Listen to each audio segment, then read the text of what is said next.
এখন আমরা যদি বিশ্বাস করি যে আল্লাহর পক্ষ থেকে কোরআন নাজিল হয়েছে, তাহলে এটা তো মেনে নিতেই হবে যে কোরআনে যা আছে সব সত্য, তাই তো? আল্লাহ পাক কি মিথ্যা বলতে পারেন? নাউযুবিল্লাহ।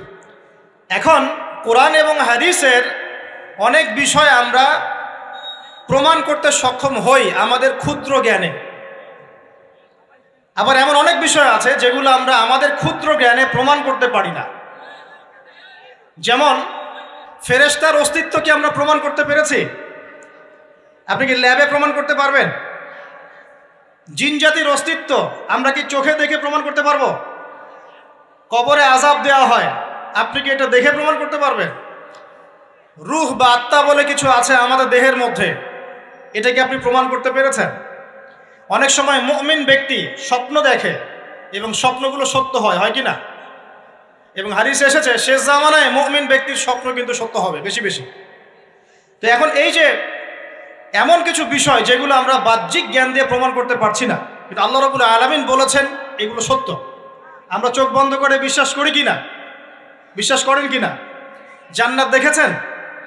জাহান্নাম দেখেছেন? না দেখে বিশ্বাস করি কি না? ইমানের কয়টা পিলার বলেন তো দেখে ভাই? কয়টা? ছয়টা। কয়টা? আল্লাহ বিশ্বাস, ফেরেশতাগণে বিশ্বাস, নবী রসুলগণে বিশ্বাস, আসমানি কিতাব সমূহে বিশ্বাস, পরকালের জীবনে বিশ্বাস, তাকদীর বা ভাগ্যের ভালো মন্দে বিশ্বাস। এই ছয়টার মধ্যে শুধু কোরআন এবং মুহাম্মদ সাল্লাল্লাহু আলাইহি ওয়াসাল্লামকে বাদ দিয়ে আপনি কোনোটাই দেখেন না। দেখেছেন? আল্লাহকে দেখেছেন? ফেরেশতা মণ্ডলী, আগের আসমানি কিতাবগুলো, মুহাম্মদ সাল্লাল্লাহু আলাইহি ওয়াসাল্লামকে সাহাবীরা দেখেছেন, আপনি কি দেখেছেন? আগের নবী রাসূলদেরকে দেখেছেন? পরকালের জীবন দেখেছেন? তাকদীর বা ভাগ্যের ভালো মন্দ দেখেছেন? এই যে না দেখে যে আমরা বিশ্বাস করছি, এটার নাম হচ্ছে গায়েবে বিশ্বাস। কিসে বিশ্বাস? এটাই আল্লাহ পাক বলছেন আলিফ লাম মিম যালিকাল কিতাব লা রাইবা ফিহ। আলিফ লাম মিম, এটা এমন একটা কিতাব যেই কিতাব নিয়ে কোনো সন্দেহ সংশয় নাই। হুদাল লিল মুত্তাকিন, এই কিতাব মুত্তাকিদেরকে পথ দেখাবে। কারা মুত্তাকি? আল্লাযীনা ইউমিনুনা বিল গায়বি, যারা এই অদৃশ্যে বিশ্বাস করে। বলেন সুবহান। আল্লাহ পাকের আদেশ পালন করার নিমিত্তে, তার ইবাদত করার নিমিত্তে আমরা আল্লাহ পাকের এই আদেশগুলোকে না দেখেই বিশ্বাস করি। এখন কিছু মানুষ বলতে পারে তাহলে এগুলোর বৈজ্ঞানিক ব্যাখ্যা কি? উত্তর হচ্ছে এই যে কোরআন এবং হাদিসের সব কিছুকে বৈজ্ঞানিক ব্যাখ্যার মানদণ্ডে উত্তীর্ণ হয়ে আসতে হবে জরুরি না এটা। কারণ বিজ্ঞানের অনুসিদ্ধান্তগুলো সময়ে সময়ে বদলে যায়। আল্লাহ রাব্বুল আলামিনের বিধান কখনো বদলাবে না ইনশাআল্লাহ। কথা কি বুঝতে পারছেন? আর আল্লাহ রাব্বুল আলামিন আমাদেরকে অসীম জ্ঞান দিয়ে সৃষ্টি করেন নাই, ক্ষুদ্র জ্ঞান দিয়ে সৃষ্টি করেছে। আমরা আমাদের ক্ষুদ্র জ্ঞানে এতটুকু প্রমাণ করতে পারবো না। ভালো করে বোঝেন, আমরা আমাদের ক্ষুদ্র জ্ঞানে এতটুকু প্রমাণ করতে পারবো না যে আগামীকাল আপনার সাথে কি ঘটবে। বলতে পারবেন? কেউ পারবে? তো যে মানুষ তার সাথে আগামীকাল কি ঘটবে সেটাই বলতে পারছে না, সেই মানুষ কি আল্লাহ রাব্বুল আলামিনের এই মহাবিশ্বের অসীম জ্ঞানের অতল তলে ডুব দিতে পারবে? আমি বলছিলাম ইমানের 6 পিলার কি আপনি চোখে দেখেছেন? তারপরে বিশ্বাস করি কিনা ভাই? আচ্ছা, এখন আমরা এই জায়গায় ছিলাম যে আল্লাহ পাকের জ্ঞানটা অসীম। আল্লাহ পাকের জ্ঞান কি ভাই? আমি অসীমের একটা উদাহরণ দিয়ে বোঝাচ্ছি। মনে করেন এখানে আমরা যারা উপস্থিত আছি, আমরা সবাই জান্নাতে চলে গেলাম, মনে করেন, আল্লাহ কবুল করুন। জান্নাতে যাওয়ার পরে কি সময় শেষ হয়ে যাবে, না সময় আরো চলতে থাকবে? আচ্ছা, জান্নাতে যাওয়ার পরে 1 কোটি, 2 কোটি, 5 কোটি, 10 কোটি, 100 কোটি বছর পর এই জান্নাতীরা কি করবে, কি খাবে, কোথায় ঘুরবে, কোথায় ফিরবে, আল্লাহ রাব্বুল আলামিন এখনই সেটা জানেন। আলহামদুলিল্লাহ, বলেন আল্লাহু আকবার। আল্লাহকে চিনি একটু, আল্লাহ পাক এখনই সেটা জানেন, এই মুহূর্তে জানেন। যদি এখানে কোনো ভাই থাকেন, ফর এক্সাম্পল অমুক ভাইয়ের নাম আব্দুল্লাহ, এই ভাই মনে করেন জান্নাতে যাবেন ইনশাআল্লাহ, কথার কথা বলছে, কথার কথা।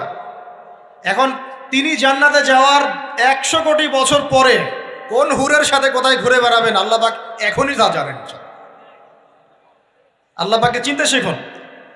আবার আমাদের মধ্যে আল্লাহ না করুক কেউ যদি জাহান্নামে যায়, সে ব্যক্তি জাহান্নামে যাওয়ার কোটি কোটি বছর পর কি আযাব ভোগ করবে আল্লাহ পাক এখনই এই মুহূর্তে সেটা জানেন। আলহামদুলিল্লাহ।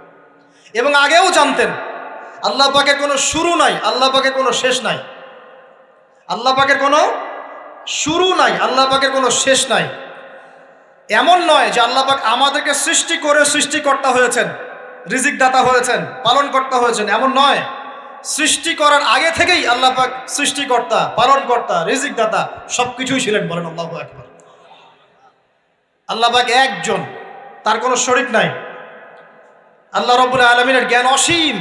এটার উদাহরণ হাদিসে দেয়া হয়েছে এভাবে যে মুসা এবং খিদির আলাইহিস সালাম নৌকায় সফর করছেন, একটা পাখি এসে নদী থেকে এক ফোঁটা পানি খেয়ে চলে গেল।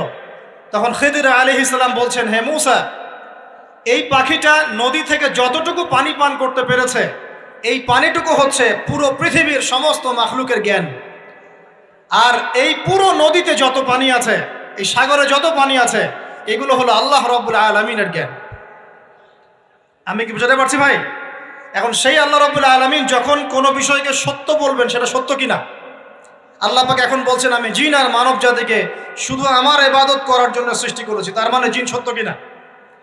আচ্ছা, একটু বলে দেই, মানুষের মধ্যে যেমন ভালো মন্দ আছে, জিন জাতির মধ্যেও কি আছে? ভালো মন্দ আছে। দুষ্ট জিন মানুষের ক্ষতি করার চেষ্টা করে। কি করে ভাই? এবং দিন দিন কিন্তু এর প্রভাবটা বাড়ছে। তো এখান থেকে বাঁচার জন্য কিছু প্রোটেকশন আগে বলে দেই, তারপর সামনে যাই।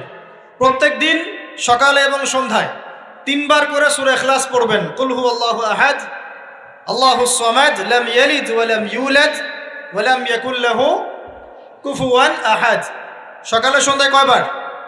3 বার। আর 3 বার পড়বেন সূরা ফালাক, কুল আউযু বিরাব্বিল ফালাক, এই সূরা।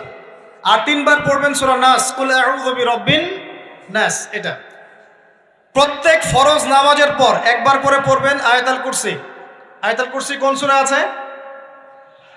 কত নম্বর আয়াত?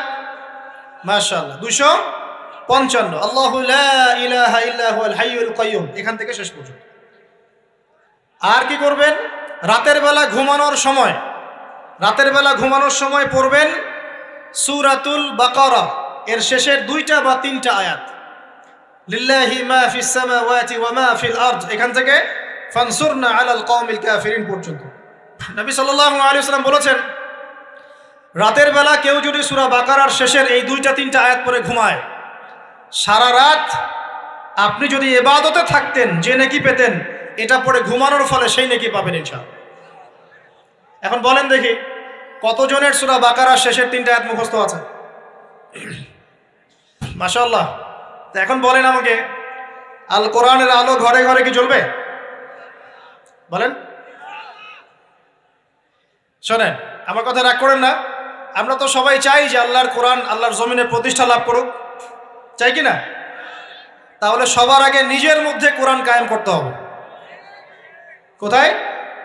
আগে নিজের উপর কোরআন কায়েম করুন, নিজের উপর সুন্নাহ কায়েম করুন, নিজের উপর দিন কায়েম করুন। ইনশাল্লাহ দিন ঘরে ঘরে পৌঁছে যাবে। প্রত্যেক ঘরের মানুষ এই নিয়াত করতে পারি কি ইনশাআল্লাহ যে আমরা সবাই কোরআন পড়া শিখবো ইনশাআল্লাহ? কোরআনের বাছাই করা কিছু আয়াত অন্তত মুখস্থ করবো ইনশাআল্লাহ। পুরা কোরআন তোমাদেরকে মুখস্থ করতে বলছি না, হয়তো অনেকে পারবে না, যারা পেরেছে তারা সৌভাগ্যবান, আলহামদুলিল্লাহ। কমপক্ষে সূরা বাকারার শেষের 3টা আয়াত পারবো না ভাই? আয়াতুল কুরসি পারবো না?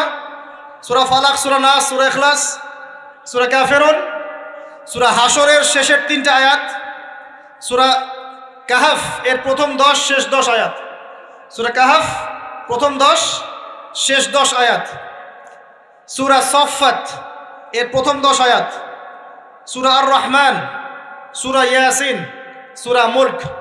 এই যে কমন জিনিসগুলো, এগুলো মুখস্থ করতে পারবো না ভাই ইনশাআল্লাহ? আল্লাহ পাক সবাইকে তৌফিক দান করুন, বলি আমিন। আর এখন যারা বিয়ে শাদী করেন নাই, নিয়াত করেন যে আপনাদের ঘরে যে সন্তান আসবে, আচ্ছা সন্তানের আগে বউয়ে আসে নাকি? আচ্ছা, যারা বিয়ে শাদী করেন নাই নিয়াত করেন, দিনদার, মুত্তাকি, পরহেজগার, কোরআনওয়ালা মেয়ে ছাড়া বিয়ে করার দরকার নেই। বাস বাস বাস বাস বাস। শোনেন, এর মানে এই নয় যে খালি মাদ্রাসার মেয়েদেরকে বিয়ে করবেন, বরং এমন অনেক দিনী বোন আছেন আমাদের স্কুল কলেজ ইউনিভার্সিটিতে পড়েন, তারা অনেক বেশি দিন চর্চা করেন। মাশাআল্লাহ। আমি বলেছি কোরআনওয়ালা, দিনদার, পর্দাশীল নারী বিয়ে করবেন। এবং দ্বিতীয় নিয়াত করেন, যে সন্তানই হবে কমপক্ষে একটা সন্তানকে হাফেজে কোরআন বানাবেন ইনশাআল্লাহ, একটা সন্তানকে আলেম বানাবেন ইনশাআল্লাহ। আপনার মেয়ে হলে সেই মেয়েকে আয়েশা রাদিয়াল্লাহু আনহার মতো বানান ইনশাআল্লাহ। আপনার ছেলে হলে আপনার ছেলেকে আবু বকর, ওমর, ওসমান, আলী রাদিয়াল্লাহু আনহুম আজমাইন তাদের আদর্শে করে তোলেন ইনশাআল্লাহ। পারা যাবে না ভাই? যখন ঘরে ঘরে কোরআনওয়ালা মানুষ তৈরি হবে না, আল্লাহর জমিনে আল্লাহর দিন এমনি প্রতিষ্ঠা হয়ে যাবে ইনশাআল্লাহ। বাতিল কোন দিক পালিয়ে যাবে ঠিক নাই। সবকিছু শেষ আছে না বলেন তো? সব কিছু শেষ আছে। নমরুদ আছে না নাই? দুনিয়াতে আছে। মানুষ তার নামও স্মরণ করে। যখন সে দুনিয়া ছিল মনে হচ্ছিল দুনিয়াটাই তার, তখন মনে হচ্ছিল কি দুনিয়াটাই নমরুদের। ফেরাউন দুনিয়া আছে না নাই? আছে। তার নামও কি মানুষ স্মরণ করে? যখন ফেরাউনের রাজত্ব ছিল, যুগ ছিল, তখন মনে হতো যে পুরো দুনিয়াটাইও। কথা বুঝতে পারছেন না? এরকম প্রত্যেক যুগে যুগে। আজ জাতির নাম শুনেছেন? আজ জাতি এই তাল গাছের সমান লম্বা চওড়া ছিল এক একজন। বিশ্বাস করছেন না? তাল গাছের সমান লম্বা চওড়া ছিল এবং পাহাড় কেটে কেটে তারা বাড়িঘর নির্মাণ করত। তাদের কাছে আল্লাহ পাক নবী হিসেবে পাঠিয়েছিলেন হুদ আলাইহিস সালামকে। কোন নবী? সূরা হুদ পড়ে দেখবেন। আপনি যদি কবিতা, সাহিত্য, ছন্দ এগুলো পছন্দ করেন তাহলে সূরা হুদ আপনার জন্য। সুবহানাল্লাহ। আপনি যদি কবিতা, সাহিত্য, ছন্দ, বালাগাত পছন্দ করেন, সূরা আর রহমান আপনার জন্য, সূরা হুদ আপনার জন্য, সূরা শুআরা এগুলো আপনার জন্য। এত চমৎকার কাব্যিক বিন্যাস আছে, মানে কবিতার ছন্দে ছন্দে উপন্যাস ব্যাখ্যা করা হয়েছে বলে। সুবহানাল্লাহ। মানুষ তো কোরআনকে মূল্যায়ন করে না। আমি লাস্ট জুমার খুতবার একটা লেকচারে বলেছিলাম, সূরা ইউসুফ, এই যে এখন সারা বিশ্বে অর্থনীতি নিয়ে যে কত কথা হচ্ছে, অর্থনৈতিক সংকট, এইটা সেটা বলা হচ্ছে না, সবার ঘরে ঘরে এগুলো আলোচনা হয় তো মাশাআল্লাহ। আপনি বিশ্বাস করেন সূরা ইউসুফের মাত্র 4টা আয়াতের মধ্যে আল্লাহ পাক এই পুরো বিশ্বের অর্থনৈতিক সমস্যার সমাধান দিয়ে দিয়েছে। বলে দেব কি সমাধান? পরে বলছি।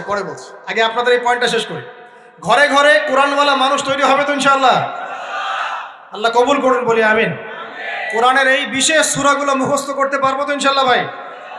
এগুলো নিয়মিত চর্চা করলে আপনাকে দুষ্ট জিন, জাদু, বদনজর এগুলো গ্রাস করবে না ইনশাআল্লাহ। আরেকটা বইয়ের নাম বলে দেই, বই কিনবেন। আমি যে প্রত্যেকটা লেকচারে একটা একটা করে 2টা করে বইয়ের নাম বলি, বইগুলো কিনবেন আল্লাহর রাস্তায়। আজকে শুধু একটা বইয়ের নাম বলবো না, আজকে আমি এমন একজন রাইটারের নাম বলে দিব যে রাইটারের সবগুলো বই বাসায় কিনবেন আপনারা ইনশাআল্লাহ। যদি আপনি এই রাইটারের, এই আলেমের সবগুলো বই বাসায় রাখতে পারেন এবং চর্চা করতে পারেন, ইনশাআল্লাহ আপনি সিরাতুল মুস্তাকিমেই থাকবেন ইনশাআল্লাহ। আমি আপনার জিম্মেদার হচ্ছি ইনশাআল্লাহ। যদি আপনি পথভ্রষ্ট না হয়ে যান, এই বইগুলোতে এত চমৎকার করে গাইডলাইন দেয়া আছে, আপনি ইনশাআল্লাহ সঠিক পথেই থাকবেন। নামটা বলে দিব, সবার প্রিয় আলেম, পুরো বিশ্বের, শুধু বাংলাদেশের নয়, অন্যতম একজন প্রিয় আলেম, বিদগ্ধ আলেমে দ্বীন আল্লামা মুফতি তকি উসমানী দামাত বারাকাতুহু। নাম শুনেছেন? এই নামটা শুনেছেন? আচ্ছা, তার অনেক বই আছে, প্রায় 200, 300, 400 সবগুলা বই বাসায় কিনবেন ইনশাআল্লাহ। ইবাদত নিয়ে বই আছে, মুআমালাত নিয়ে বই আছে, তাসাউফ নিয়ে বই আছে, জিকির নিয়ে বই আছে, অর্থনীতি নিয়ে বই আছে, ওয়ার্ল্ড অ্যাফেয়ার্স নিয়ে বই আছে, প্রতিটা সাবজেক্ট ধরে ধরে বই আছে। কোথায় পাবেন? এই তো অনলাইনে অনেক বুকশপ আছে না, এগুলোতে পাবেন। বাংলা বাজারে ঢাকায় পাবেন। এগুলো অনুবাদ হয়ে গেছে আলহামদুলিল্লাহ। এবং বাংলাদেশে অনেক স্টুডেন্ট আছে তার হাতে গড়া, তাদের এলেম, তাদের আমল, তাদের আখলাক দেখলে পরকালকে চেনা যায় মাশাআল্লাহ। বই কিনতে পারবেন তো একটু ইনশাআল্লাহ? আরে ভাই, ইউনিভার্সিটির ক্যান্টিনে বসলেই তো 100 টাকা শেষ হয় আপনার। আর ক্যান্টিনে যদি বোরখাওয়ালা কাউকে নিয়ে বসেন তাহলে তো শেষ। এখন সহি প্রেম করে মানুষ। এক ভাই প্রশ্ন করেছে সেদিন, কালকেই, যে সে দিনের পথে ফিরে এসেছে কিন্তু তার গার্লফ্রেন্ডকে ভুলতে পারে না। তো বলছে, ভাই তাকে দাওয়াত দেওয়ার খাতিরে হলেও কি ফোনে কথা বলা যাবে? কি উত্তর দিব বলেন? আপনি পবিত্র হতে যাচ্ছেন কি না? পবিত্র হতে চাচ্ছেন, পবিত্র পথে আসতে চাচ্ছেন, তাহলে অপবিত্র পথে আবার কেন ফিরে যাবে? এগুলো কি হালাল না হারাম? আল্লাহ পাক বলেছেন, লা তাকরাবু জিনা, জিনার ধারের কাছেও যেও না, ধারের কাছেও যেও না। দেখেন, এই একই কথা আল্লাহ পাক আদম এবং হাওয়া আলাইহিস সালামকে এইরকম শব্দে বলেছিলেন, ওয়ালা তাকরাবা হাযিহি শাজারা, তোমরা এই গাছের ফল খেও না এমন নয়, তোমরা এই গাছের কাছেও যেও না। আমার কথা কি বুঝতে পারছেন? মানে এই বাঁশ অতিক্রম করে এসো না এমন নয়, এই বাঁশের কাছেও বসবা না। বুঝতে পারছেন কথা? একইভাবে আল্লাহ বলছেন ওয়ালা তাকরাবু জিনা, তোমরা জেনা করো না এমন নয়, জেনার কাছেও। ফিজিক্যাল রিলেশন তো অনেক দূরের কথা, হারাম। আপনি ফোনেও কথা বলবেন না, আল্লাহ পাক তৌফিক দান করুন। আপনি যদি পবিত্র থাকতে পারেন ইনশাআল্লাহ তাআলা আল্লাহ পাক আপনাকে আপনার উপযুক্ত পাত্রী দিবেন ইনশাআল্লাহ। আর যদি আপনি পবিত্র থাকতে না পারেন, এমন হতে পারে যে হয়তো আপনি পবিত্র কাউকে পান নাই, হতে পারে কি না? আচ্ছা প্রিয় ভাইয়েরা, বইটা কিনবেন, বইটার নাম, দোয়ার বইটার নাম হলো হিসনুল মুসলিম। কি নাম? হিসনুল মুসলিম। যদি কিনতে না পারেন, ওই যে প্লে স্টোরে ঢোকেন, প্লে স্টোরে ঢুকে দেখবেন যে একটা অ্যাপস আছে হিসনুল মুসলিম। এখানে যতগুলো দোয়া আছে সবগুলো দোয়া আগামী 1 বছরের মধ্যে মুখস্থ করবেন। রাজি আছেন কি না? আর এখানে সকাল সন্ধ্যায় পড়ার জন্য কিছু দোয়া আছে, সকাল সন্ধ্যায় পড়ার। এই দোয়াগুলো আল্লাহর ওয়াস্তে মুখস্থ করবেন, পারবেন ইনশাআল্লাহ? আল্লাহ তৌফিক দান করবেন, আমিন। আর একটা আমল বলে দিব, তারপর সামনে যাব। সেটা হলো 5 ওয়াক্ত নামাজ তো পড়েন মাশাআল্লাহ, নাকি? কারা কারা নামাজ 5 ওয়াক্ত পড়েন হাত তোলেন দেখি। আলহামদুলিল্লাহ, মাশাআল্লাহ, হাত নামান। আর যারা নামাজ পড়েন না তাদেরকে আমি একটা হাদিস শোনাবো, একটা হাদিস শুনবেন। নবী সাল্লাল্লাহু আলাইহি ওয়াসাল্লাম বলেছেন, قال النبي صلى الله عليه وسلم بين العبد وبين الكفر والشرك ترك الصلاة। আল্লাহ পাকের বান্দা আর একজন কাফের মুশরিকের মধ্যে পার্থক্যই হচ্ছে নামাজ। আল্লাহ পাকের বান্দা মানে মুমিন মুসলিম এবং একজন কাফের মুশরিকের মধ্যে পার্থক্য কি? মান তারাকা সালাতান মুতাআম্মিদান ফাকাদ বারিয়াত মিন যিম্মাতিল্লাহ। কেউ যদি ইচ্ছাকৃতভাবে তার উপর ফরজ নামাজকে ছেড়ে দেয়, সে যেন আল্লাহ পাকের জিম্মেদারি থেকে মুক্ত হয়ে গেল। অন্য হাদিসে আছে মান তারাকা সালাতান মুতাআম্মিদান ফাকাদ কাফার। কেউ যদি ইচ্ছা করে নামাজ ছেড়ে দেয়, সে ব্যক্তি কুফরি করলো। বলি নাউজুবিল্লাহ। আমরা কি কুফরি করতে চাই নাকি ভাই? নামাজের কথা বলেছি, 5 ওয়াক্ত নামাজ কারা কারা পড়েন না হাত তোলেন এবার। আচ্ছা, লজ্জার কিছু নাই। এখন আমার সাথে তওবা করেন, আমার সাথে তওবা করেন, বলেন আস্তাগফিরুল্লাহ আল্লাযী লা ইলাহা ইল্লা হুয়াল হাইয়ুল কাইয়্যুম ওয়া আতুবু ইলাইহি। আল্লাহর কাছে সাক্ষী রেখে বলেন, আল্লাহ আমি জীবনে যত রাকাত নামাজ ছেড়ে দিয়েছি এর জন্য আমাকে মাফ করে দাও। ইনশাআল্লাহ আগামী জীবনে আমি বিনা ওজরে 1 ওয়াক্ত নামাজও বাদ দিব না ইনশাআল্লাহ। রাজি আছেন ইনশাআল্লাহ? বাস এই একটা নসিহত যদি আজকে আপনারা আমল করতে পারেন, ইনশাআল্লাহ আজকের মাহফিল সফল। পারা যাবে? আর বই কিনতে বললাম, 1 নাম্বার কোন বই বলেন? হিসনুল। আর কোন আলেমের নাম বলেছি? আল্লামা, জোরে বলেন। তার অনেকগুলো বই আছে, কেনার চেষ্টা করবেন তো ইনশাআল্লাহ। আল্লাহ পাক তৌফিক এনায়েত করুন, বলি আমিন। তাহলে আমরা সূরা যারিয়াতের 56 নম্বর আয়াতে কি শিখেছি ভাই? আল্লাহ রাব্বুল আলামিন আমাদেরকে সৃষ্টি করেছেন কেন? তার ইবাদত করার জন্য। আছে। এখন আমাকে বলেন যে আল্লাহ পাকের ইবাদত করার জন্য আল্লাহ পাক এই দুনিয়াতে আমাদেরকে কত বছর সময় দিয়েছেন? বলেন দেখি। সর্বোচ্চ কত হবে? সর্বোচ্চ 60, 70, 100 হতে পারে। এই তো। আমরা কি চিরস্থায়ী থাকবো এখানে না চলে যাব? আচ্ছা, দুনিয়ার জীবনটা তাহলে কি? আল্লাহ পাক বলছেন আল্লাযী খালাকাল মাউতা ওয়াল হায়াতা লিয়াবলুয়াকুম আইয়ুকুম আহসানু আমালা। আল্লাহ পাক জীবন মৃত্যু সৃষ্টি করেছেন কেন? আল্লাহ পাক পরীক্ষা করার জন্য যে এই দুনিয়ার জীবনে আমলে কে শ্রেষ্ঠ, আমলে কে শ্রেষ্ঠ। দুনিয়ার জীবনে আসার উদ্দেশ্য পেয়েছি আল্লাহর ইবাদত করা, এখন পেলাম আল্লাহ জীবন মৃত্যু কেন সৃষ্টি করেছেন? আমলে পরীক্ষা করার জন্য যে কে শ্রেষ্ঠ হচ্ছে। আমাদের উদ্দেশ্য কি? আমাদের উদ্দেশ্য হচ্ছে পুলসিরাত পার হয়ে জান্নাতে যাওয়া। উদ্দেশ্য কি? পুলসিরাত পার হয়ে জান্নাতে যাওয়া। সূরা আলে ইমরানের 185 নম্বর আয়াতে আল্লাহ পাক বলেছেন কুল্লু নাফসিন যায়িকাতুল মাউত। প্রত্যেকটা নফস মৃত্যুর স্বাদ গ্রহণ করবে, এরপর কিয়ামতের মাঠে তাদের আজর তাদেরকে পূর্ণ মাত্রায় বুঝিয়ে দেওয়া হবে। আল্লাহ পাক বলছেন ফামান যুহজিহা আনিন নারি ওয়া উদখিলাল জান্নাতা ফাকাদ ফাজ। ওই দিন যে ব্যক্তিকে জাহান্নাম থেকে বাঁচানো হবে এবং জান্নাতে প্রবেশ করানো হবে, সেই ব্যক্তি হচ্ছে সফল। কথা ঠিক কিনা? তাহলে উদ্দেশ্য পেলাম তো, আমাদের গন্তব্য পেলাম তো। আমাদের গন্তব্য কি তাহলে? জান্নাত। এখন এই দুনিয়ার জীবনে আমরা সর্বোচ্চ হয়তো 100 বছর বাঁচবো, আল্লাহ ভালো জানেন, তাই তো? এই দুনিয়ার জীবনের এই হায়াতের সবচেয়ে ইম্পর্টেন্ট টাইমটা কোনটা বলেন? সবচেয়ে ইম্পর্টেন্ট টাইম কোনটা? যৌবন কিনা? যৌবন কাকে বলে? যৌবন কাকে বলে? কত বছর থেকে কত বছর পর্যন্ত? 20 থেকে 40, বা 15 থেকে 40, বা 20 থেকে 50, এই তো? আচ্ছা, এই বয়সের মধ্যে কারা কারা আছেন হাত তোলেন দেখি। মাশাআল্লাহ, সবাই তো দেখি এই বয়সে, হাত নামান। এখন এই বয়স সম্পর্কে আগে 2টা হাদিস শোনেন, আমার দিকে তাকান, তারপরে আমি বলছি অবস্থা কি, করণীয় কি।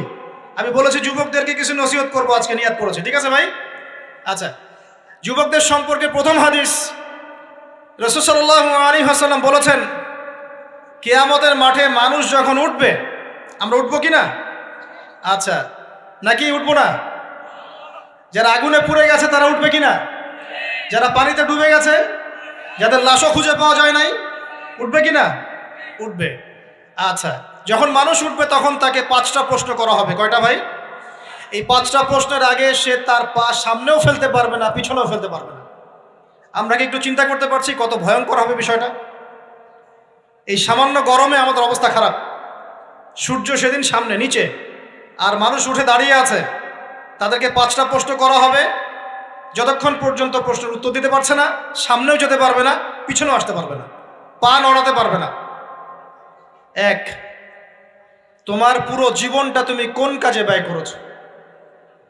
উত্তর কি রেডি আছে আমাদের কাছে? আমরা কি বলতে পারবো, হে আল্লাহ, আমরা আমাদের পুরো জীবন তোমার ইবাদত করে কাটিয়েছি? 2, তোমার যৌবন স্পেশালি তুমি কোন কাজে ব্যয় করেছো? তোমার যৌবন তুমি স্পেশালি কোন কাজে ব্যয় করেছো? যুবকরা কি উত্তর দেওয়ার জন্য প্রস্তুত আছে যে আমাদের যৌবন আমরা আল্লাহর পথে কাটিয়েছি? সবাই কি বলতে পারবো? 3 নাম্বার, তোমার রিজিকের উৎস কি ছিল? কোন পথে সম্পদ অর্জন করেছো? 4 নাম্বার, কোন পথে সম্পদ ব্যয় করেছো? কোন কোন খাতে সম্পদ ব্যয় করেছো? আমরা কি আমাদের আয় এবং ব্যয়ের হিসাব দেওয়ার জন্য প্রস্তুত? 5, তোমাকে আমি যে জ্ঞান দিয়েছিলাম সেই জ্ঞান অনুযায়ী আমল করেছো কিনা? আল্লাহ পাক আমাকে আপনাদের সবাইকে তৌফিক দান করুন, জানা অনুযায়ী আমল করার তৌফিক দান করুন। এই 5টা প্রশ্নের মধ্যে যৌবনকাল ইম্পর্টেন্ট কিনা ভাই? গুরুত্বপূর্ণ কিনা? মাথায় রাখি। সামনে একটা হাদিস শুনুন, রাসূল সাল্লাল্লাহু আলাইহি সাল্লাম বলছেন, কে এই কিয়ামতের মাঠেই 7 শ্রেণীর মানুষকে আল্লাহ পাক বিশেষ মেহমানদারির ব্যবস্থা করবেন, আরশের ছায়ায় ছায়া দিবেন ইনশাআল্লাহ। কোথায় ছায়া দিবেন? ওই দিন এই ছায়া ছাড়া অন্য কোনো ছায়া থাকবে না। নবী সাল্লাল্লাহু আলাইহি ওয়াসাল্লাম বলছেন, তার মধ্যে প্রথম শ্রেণী হচ্ছে ইমামুন আদিল, ন্যায়পরায়ণ শাসক। ন্যায়পরায়ণ, আচ্ছা, ন্যায়পরায়ণ শাসকের একটা এক্সাম্পল দেই। মক্কার জাহেলি যুগে সাহাবীরা ঈমান নিয়ে এসেছেন, বাস তাদের উপর নির্মম নির্যাতন শুরু হয়ে গেছে, আবু জেহেল, আবু লাহাব, উতবা, শায়বা। তখন সাহাবীরা আল্লাহ রাসূলের কাছে এসে বলছেন, ইয়া রাসূলুল্লাহ, আপনি একটু বদদোয়া করেন, তাদের উপর বদদোয়া করেন, আমরা তো আর পারছি না। নবী সাল্লাল্লাহু আলাইহি ওয়াসাল্লাম বললেন, তোমরা মক্কা থেকে হিজরত করে হাবাসায় চলে যাও। কোথায়? হাবাসা। হাবাসা মানে হচ্ছে আবিসিনিয়া। আবিসিনিয়া মানে এখনকার ইথিওপিয়া, ইরিত্রিয়া। নাম শুনেছেন কি? বিশেষ কোচিং তো করছেন অনেকে। আফ্রিকা মহাদেশের একটা ছোট্ট দেশ ইরিত্রিয়া, ওখানে চলে যাও। তখন বলেছিলেন তিনি হাবাসায় চলে যাও। সাহাবীরা জিজ্ঞাসা করছেন, হাবাসায় কেন? নবী সাল্লাল্লাহু আলাইহি ওয়াসাল্লাম বলছেন, সেখানে একজন খ্রিস্টান ন্যায়পরায়ণ শাসক আছেন, যার রাজ্যে কেউ জুলুমের শিকার হয় না। কি বললাম বলেন তো? হাবাসা কে আছেন? একজন মুসলিম না খ্রিস্টান? খ্রিস্টান ন্যায়পরায়ণ শাসক আছেন, যার রাজ্যে কেউ জুলুমের শিকার, মুসলমান নন এমন একজন শাসকের প্রশংসা করে আমাদের নবীজি বললেন, তার রাজ্যে কেউ জুলুমের শিকার হয়। সুবহানাল্লাহ। সাহাবীরা সেখানে হিজরত করলেন, নেতৃত্ব দিয়েছেন জাফর বিন আবি তালিব রাদিয়াল্লাহু আনহু। সেই সাহাবী বাদশাহ নাজাশী, তার নাম ছিল বাদশাহ নাজাশী, তার সামনে দাঁড়িয়ে সূরা মারিয়াম তেলাওয়াত করেছিলেন। ওই সূরা মারিয়ামে ইয়াহইয়া, জাকারিয়া, ঈসা, তার মা, এই গল্প ঘটনাগুলো আছে। এই সূরার তেলাওয়াত শুনে বাদশাহ নাজাশীর চোখ দিয়ে পানি পড়তে পড়তে দাড়ি ভিজে গিয়েছে। সুবহানাল্লাহ। শেষে তিনি ঈমান নিয়ে আসেন, মুসলমান হন, আলহামদুলিল্লাহ। আমাদের নবীজি তার জানাজার নামাজ পড়েছিলেন, আমাদের নবীজি তার গায়েবানা জানাজার নামাজও পড়েছেন, বলে সুবহানাল্লাহ। এখানে একটা পয়েন্ট খালি বলতে চাই, একজন অমুসলিম শাসক সম্পর্কে আমাদের নবীজি মন্তব্য করেছিলেন তার রাজ্যে কেউ জুলুমের শিকার হয় না। আর আজকের দিনে সারা বিশ্বের কোনো কোনো ক্ষেত্রে মুসলিম শাসকদের ব্যাপারেও এই কথা বলা যায় না যে তার রাজ্যে কেউ জুলুমের শিকার হয়। আল্লাহ পাক বলছেন আরশের ছায়া আমি ছায়া দিব 7 শ্রেণীর মানুষকে। কয় শ্রেণী? তার মধ্যে প্রথম শ্রেণী হচ্ছে ইমামুন আদিল, ন্যায়পরায়ণ শাসক। আল্লাহ পাক আমাদের সমস্ত শাসকদেরকে ন্যায়পরায়ণ হওয়ার তৌফিক দান করুন। 2 নাম্বার, সেই যুবককে আমি সেখানে আশ্রয় দিব যেই যুবক তার যৌবনকালটা আল্লাহর পথে কাটিয়ে দিয়েছে। এবার কি হাদিসটা আপনি পেয়েছেন? এর আগের হাদিস কি শুনলেন? পা নড়াতে পারবেন না যতক্ষণ পর্যন্ত এই প্রশ্নের উত্তর না দিচ্ছেন যৌবনকাল কোন পথে ব্যয় করেছেন। এখন যদি আল্লাহর পথে ব্যয় করেন তাহলে আরশের ছায়া ছায়া পাচ্ছেন, আলহামদুলিল্লাহ। বাকিগুলো কারা কারা একটু বলে দেই। 3 নাম্বার হচ্ছে সেই ব্যক্তি যে একজন আরেকজনকে মহব্বত করে, এক ব্যক্তি আরেক ব্যক্তিকে মহব্বত করে শুধুমাত্র আল্লাহর সন্তুষ্টির জন্য। কথা কি বুঝতে পারছেন? এই মহব্বত আবার এই ছেলে মেয়ের ফ্রি মিক্সিং না। কথা বুঝতে পারেনি? দিনের খাতিরে মহব্বত, আল্লাহর জন্য মহব্বত, আল্লাহর জন্য। এখানে 4 নাম্বার এমন ব্যক্তি যে এত গোপনে দান করে যে তার বাম হাত জানে না ডান হাত কি দান করেছে। আমরা তো এখন 1 টাকা দান করলে 100 টাকা ফুটাই। ফেসবুক আছে, মারাত্মক একটা জিনিস ফেসবুক, মানে এটা মানুষকে আর মানুষ রাখে না। যে ব্যক্তি ফেসবুকে আসক্ত তার সাথে কথাবার্তা বলা, লেনদেন, চলাফেরা খুব ডিফিকাল্ট। মানে কি বোঝেন আগে কথাটা? কেন ডিফিকাল্ট? কারণ সে এত বেশি আসক্ত এখানে যে পান থেকে চুন খসলে সে আপনাকে পাবলিকলি ধুয়ে রেখে দিবে। কিছু হইলে আপনাকে ফেসবুকে টেনে নিয়ে আসবে, ফেসবুকে সবাইকে বলবে উনি আমার সাথে এই কাজ করছে। আপনি বলারও টাইম পাবেন না যে আপনি নির্দোষ। তো খুব মুশকিল না এগুলা। আল্লাহ মাফ করুক আমাদেরকে। এমনভাবে দান করে যে বাম হাত জানে না ডান হাত কি দান করছে। 5 নাম্বার এমন ব্যক্তি যে এইটা যুবক, এটাও যুবক, যাকে কোনো সুন্দরী নারী আহ্বান করছে জিনার জন্যে, সুন্দরী উচ্চ বংশের নারী, যে আসো আমার সাথে জেনা করো। ওই যে ইউসুফ আলাইহিস সালামের মতো, মনে আছে? ইউসুফ আলাইহিস সালামের ঘটনা মনে আছে? আচ্ছা, কিন্তু সেই যুবক বলে, সেই ব্যক্তি বলে ইন্নী আখাফুল্লাহ, আমি আল্লাহকে ভয় করি, আমি তোমার সাথে খারাপ কাজ করতে পারবো। এরকম ছেলে এবং এরকম মেয়ে এখন সমাজে খুঁজে পাওয়া যায়? হাতে গোনা, হাতে গোনা। আপনি অনলাইন ঘাটাঘাটি করেন, গুগল করেন, ক্রস চেক করেন, দেখবেন বাংলাদেশের 25 বছরের কম বয়সী ছেলে আর মেয়েদের জেনার হার কত আপনি বের করে দেখেন। 25 বছরের কম যে যুব সমাজ আমাদের সামনে আছে তাদের মধ্যে কত % যুবক এখন পর্যন্ত ফিজিক্যাল সম্পর্ক করেনি কারোর সাথে, আপনি খুঁজে বের করতে পারবেন। শুধু ছেলেদের ক্ষেত্রে এটা নয়, মেয়েদের ক্ষেত্রেও আছে। এই যে অনার্স লাইফ পার করার আগেই বহু মেয়ে সতীত্ব নষ্ট করে ফেলছে, বহু ছেলে সতীত্ব নষ্ট করে ফেলছে। কথাগুলো কি রাগ করছেন? আমি আপনাদের ভাই এবং আমি আপনাদেরকে মহব্বত করি। আমরা জেনার পথে যাব না, আমরা হালাল সম্পর্কে থাকবো ইনশাআল্লাহ। যখন আপনি জেনায় চলে যাবেন আপনার কলব থেকে আল্লাহ নূর নষ্ট হয়ে যাবে। এটা এমন একটা পাপ যেটা করার পর মানুষ আল্লাহর সামনে মাথা তুলে দাঁড়াতে পারে না, লজ্জায় চোখ নেমে যায়, ইবাদতে স্বাদ পায় না। যখন হারাম সম্পর্কে, ফ্রি মিক্সিং, এগুলোতে মানুষ থাকে, ইবাদতে মানুষ স্বাদ পায় না। দিনের পর দিন ইবাদত করে মনোযোগ আসে না, মন লাগে না, চোখ দিয়ে একটু পানি বের হয় না, আল্লাহর জন্য কাঁদতে পারে না, কারণ মনের মধ্যে তো নূর নাই। আর যখন একটা মেয়ে বেপরদায় থাকে, অনেক ইবাদত করলেও তার এই বেপরদায় থাকার কারণে সমাজের বহু মানুষের চোখের জেনা হয়ে যায়। এতে করে ওই সব মানুষের পাপের ফল এই মেয়েটাকে ভোগ করতে হয়। এবং মানুষের চোখের বদনজর লাগে, ওই মেয়ে অসুস্থ হয়ে পড়ে মানসিকভাবে, শারীরিকভাবে। আমি আমাদের যুবক ভাই এবং যুবক বোনদেরকে রিকোয়েস্ট করব, আল্লাহর ওয়াস্তে চরিত্রটাকে পবিত্র রাখার চেষ্টা করুন। আল্লাহ পাক তৌফিক দান করুন। এই যুবককে আল্লাহ পাক আরশের ছায়া ছায়া দিবেন যে একটা মেয়েকে পেয়েও আল্লাহর ভয় তাকে ভোগ করে নাই। আল্লাহ পাক এরকম যুবক ঘরে ঘরে তৈরি করুন। তাহলে কি করবেন ভাই? হালাল উপার্জনের ব্যবস্থা করবেন, ব্যাস সরাসরি বিয়ে করে ফেলবেন। পরিবারকে বোঝানোর চেষ্টা করবেন, না বুঝলে আন্দোলন শুরু করবেন যে আমি জেনা করতে চাই না, আমি বিয়ে করতে চাই, বিয়ে আমার দেওয়ানি লাগবো, এরকম ব্যাস। তারপর দেখবেন বাপ মা কেমন করে বিয়ে না দেয়। আল্লাহ সাহায্য করবে ইনশাআল্লাহ। আল্লাহ আমাদের যুবক ভাইদেরকে চরিত্র হেফাজত করার স্বার্থে বিয়েকে সহজ করে দিন। আমি আবার কাউরে নিয়ে পালায় যায় না, ওই কাজ করতে যায় না কিন্তু আবার, ঠিক আছে? কারণ এভাবে কোর্টে গিয়েও যদি একটা মেয়ে বিয়ে করে, এই বিয়ের জায়েজ না জায়েজ নিয়ে অনেক কথা আছে। অতএব এইসব ঝুঁকির মধ্যে যাবেন না, বাসায় বোঝানোর চেষ্টা করবেন। আর এক শ্রেণীর ব্যক্তি আছে যাদেরকে আল্লাহ পাক আরশের ছায়া ছায়া দিবেন। তারা কারা? যারা গোপনে আল্লাহকে স্মরণ করে কাঁদতে পারে। বলি সুবহানাল্লাহ। এখন এই দুটো হাদিসের মধ্যে যুবকদের অবস্থান কি পেয়েছেন? আচ্ছা, আরেকটা শোনাই এবার। নবী সাল্লাল্লাহু আলাইহি ওয়াসাল্লাম বলেছেন, 5টা জিনিস আসার আগেই 5টা বিষয়কে মূল্যায়ন করো। 1, তোমার বার্ধক্য আসার আগেই তোমার যৌবনকে মূল্যায়ন করো। যৌবনের গুরুত্ব পেলেন তো এবার?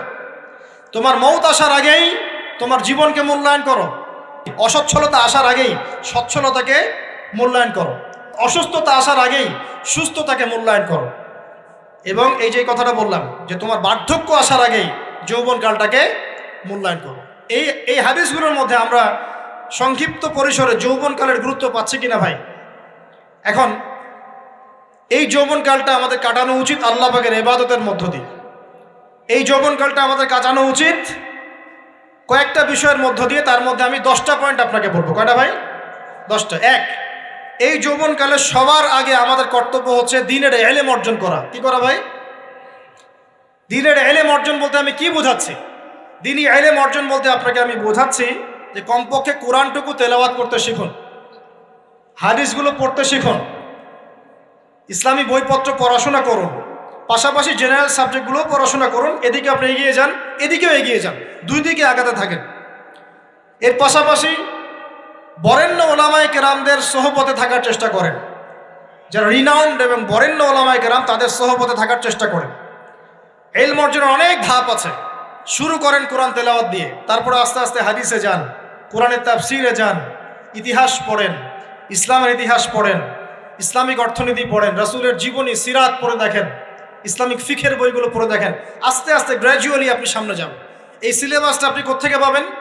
এই সিলেবাসটা দেখবেন প্রত্যেক জেলায় জেলায় বরেণ্য কওমি ওলামায়ে কেরাম আছেন না, তাদের সাথে পরামর্শ করবেন, আপনাকে সুন্দর সিলেবাস করে দেবে ইনশাআল্লাহ। এইভাবে আপনি পড়াশোনা করবেন এবং ওস্তাদের সাথে থেকে পড়াশোনা করবেন। একা একা সব কিছু করা যায়? একা একা সব কিছু করা যায় না। একটা সিলসিলা লাগে, একটা ওস্তাদের সোহবত লাগে নাকি? একা একা কি কোরআন সুন্নাহ সব বুঝে ফেলতে পারবেন আপনি? তাই মনে হয়? কখনোই না। অতএব বরেণ্য আলেমদের সোহবতও লাগবে, আবার আপনার চেষ্টাও লাগবে। আল্লাহ পাক তৌফিক দান করুন। এই যৌবনকালের প্রথম কাজ কি ভাই? ইলম অর্জন করা। 2 নম্বর, এই যৌবনকালে আমরা যে পরিমাণ ফিজিক্যালি ফিট থাকি, শরীরে শক্তি থাকে, উদ্যম থাকে, আমাদের বয়সটা 40-50 হয়ে গেলে সেটা থাকবে না। থাকবে? অতএব এই যৌবনকালে বেশি বেশি ইবাদত করতে থাকেন। আল্লাহ পাক তৌফিক দান করুন। এই যৌবনকালে 5 ওয়াক্ত নামাজ তো পড়বেনই, এর পাশাপাশি নফল নামাজগুলো পড়ার চেষ্টা করুন।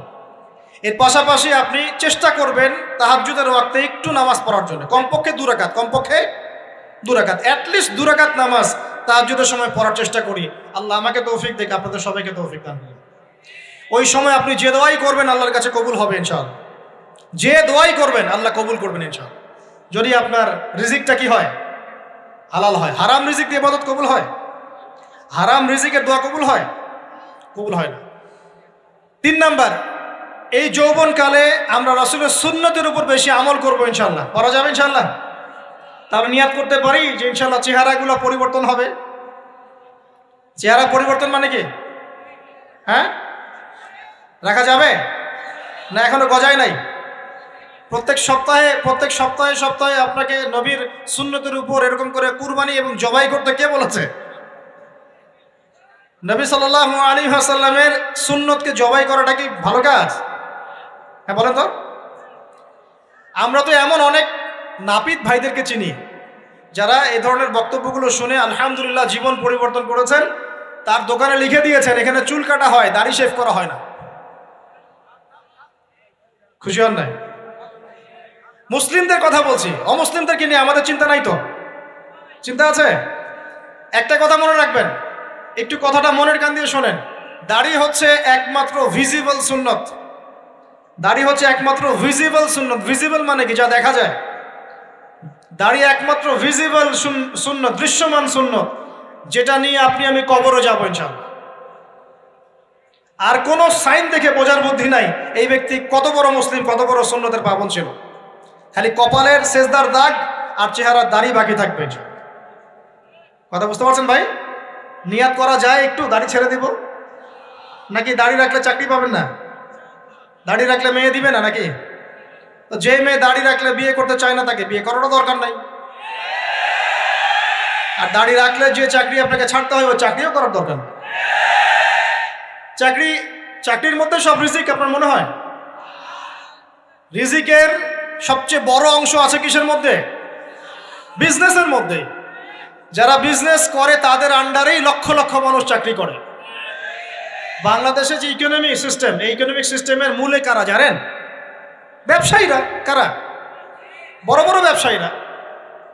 এমন অনেক ব্যবসায়ী আছেন যাদের একজনের জাকাতের টাকা দিয়ে একটা গ্রামের মানুষকে খাওয়ানো যায়। বিশ্বাস করছেন না? ইকোনমিক তো আমার সাবজেক্ট, আমরা পড়েছি এগুলো, পড়াশোনা করেন দেখেন। বিজনেস, এরপরে আছে ক্রিয়েটিভ কোনো প্রজেক্ট, এমন কোনো প্রজেক্ট যেটা এখন পর্যন্ত কেউ লঞ্চ করে নাই। এখন অনলাইনে অনেকে আয় করেন না, আজকে থেকে 20 বছর আগে মানুষ এটা করেছিল। এখন অনেক মানুষ বাহির থেকে পড়াশোনা করে দেশে এসে এই যে ডেইরি প্রজেক্ট করছে, পোলট্রি করছে, নতুন নতুন অনেক প্রজেক্ট করছে না? কৃষিভিত্তিক অনেক কাজ করছে। তারা কি সচ্ছল না? আমি একজন ভাইয়ের কথা জানি, যিনি আলহামদুলিল্লাহ আল্লাহর এই অধম বান্দার ওয়াজ শুনে সুদের চাকরি ছেড়ে দিয়েছিলেন। চাকরি ছেড়ে দিয়ে তিনি চায়ের বিজনেস শুরু করে, চায়ের বিজনেস। তো ইদানিং জানলাম তিনি এখন মানুষকে টাকা ধার দেন। মাশাআল্লাহ, তিনি এখন মানুষকে টাকা ধার দেন চায়ের ব্যবসা করেই। আর আমাকে তো এখনো মানুষের কাছে হাত পাততে হচ্ছে। কথা বুঝতে পারেন নাই? আল্লাহ পাক তাকে সুদ ছেড়ে দেওয়ার জন্য সচ্ছল করে দিয়েছেন। এই ওসিলা দিয়েই তিনি সচ্ছল হয়েছেন আলহামদুলিল্লাহ। রিজিক কার হাতে? এটা বিশ্বাস করেন, রিজিক আল্লাহর হাতেই। আল্লাহ পাক চাইলে আপনাকে বেহিসাব রিজিক দিবেন ইনশাআল্লাহ। অতএব সুন্নতকে বিসর্জন দিয়ে নয়, সুন্নতে থাকেন, আল্লাহ পথ খুলে দিবেন ইনশাআল্লাহ। আল্লাহ পাক তৌফিক দান করুন। যুবক ভাইদেরকে বলছিলাম, তাহলে প্রথম কাজ আমাদের ইলম অর্জন করা, তারপরে কি ভাই? নামাজের পাবন্দ হওয়া, আর নামাজ ফরজের পাশাপাশি নফলগুলোও চর্চা করা। 3 নম্বর বলেছি রাসূলের সুন্নতের উপর একদম ইস্তেকামা, দৃঢ়ভাবে আমল করা। আর সুন্নত শিখতে হলেই তো 3 দিনের জন্য বেরিয়ে যান, 7 দিনের জন্য, 40 দিনের জন্য বেরিয়ে যান। সুন্নত শিখিয়ে আপনাকে বাসায় পাঠাই দেবে ইনশাআল্লাহ। পড়াবে না? অনেক মানুষ মনে করে যে তাদের ওখানে গেলে আমার আকীদা নষ্ট হয়ে যাবে। হ্যাঁ, তাই না? তারা বিভ্রান্ত। হ্যাঁ, নাউজুবিল্লাহ। স্বপ্নে পাওয়া ধর্ম, অনেকে টিটকারি মারে, স্বপ্নে পাওয়া ধর্ম।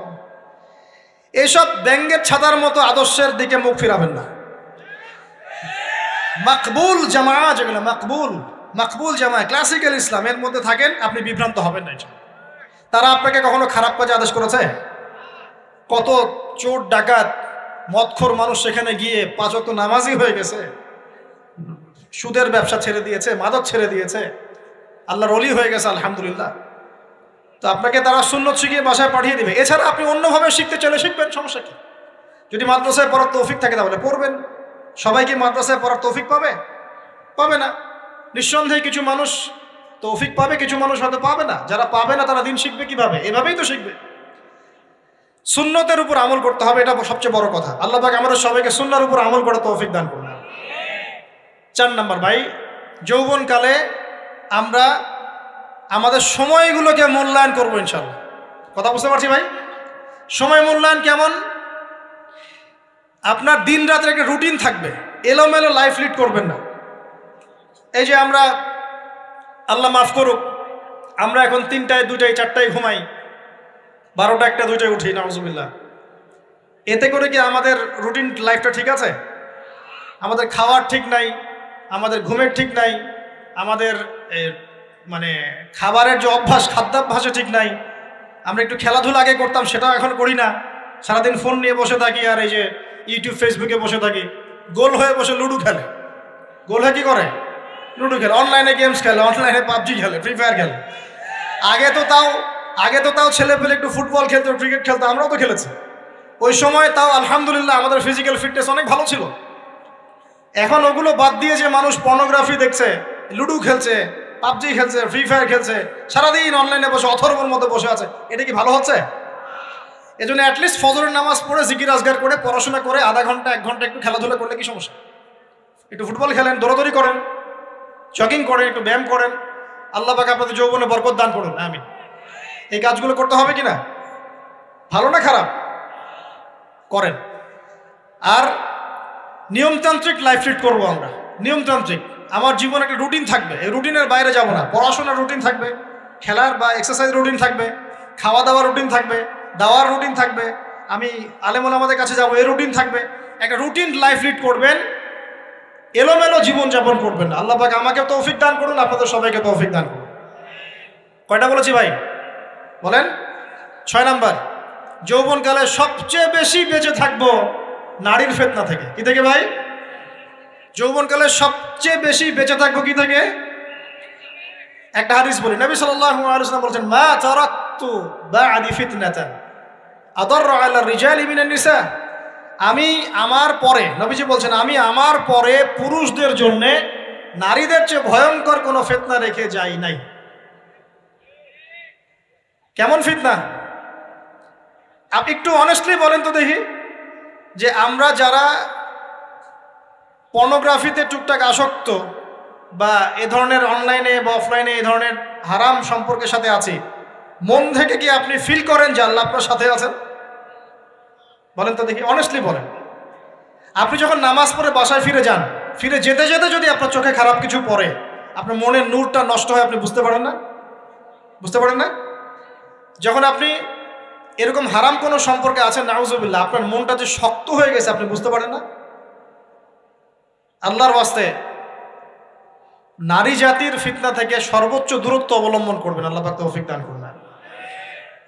কি করব তাহলে আমরা? ওই যে বলেছি, হালাল সম্পর্ক করতে পারলে হালাল, যদি করতে না পারি সবর করবেন। কি করবেন? সবর করবেন, ভালো কাজে ব্যস্ত থাকবেন, বেশি বেশি রোজা রাখবেন। কি করবেন?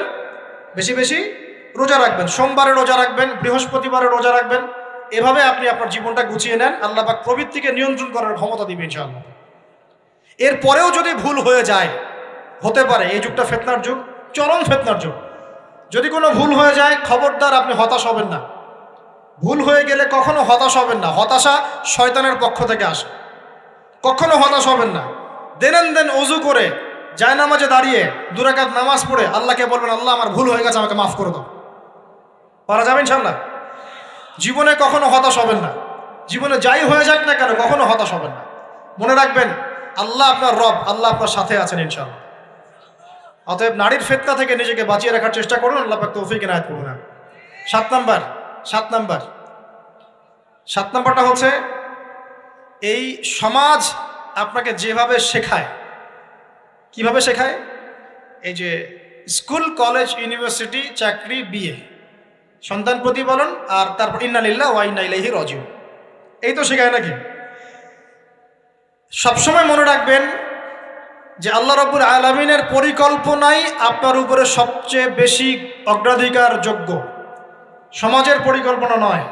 পরিবার আপনাকে চাপ দিচ্ছে, চাকরি পাস না, পড়াশোনা করিস না, হ্যাঁ পড়াশোনায় কেন তুই 80 নাম্বার পাইলি না, কেন চান্স পেলি না, কবে চাকরি পাবি, কবে আমাদেরকে দেখবি, খাওয়াবি, পড়াবি, এই যে চাপগুলো চারপাশ থেকে আসে কিনা?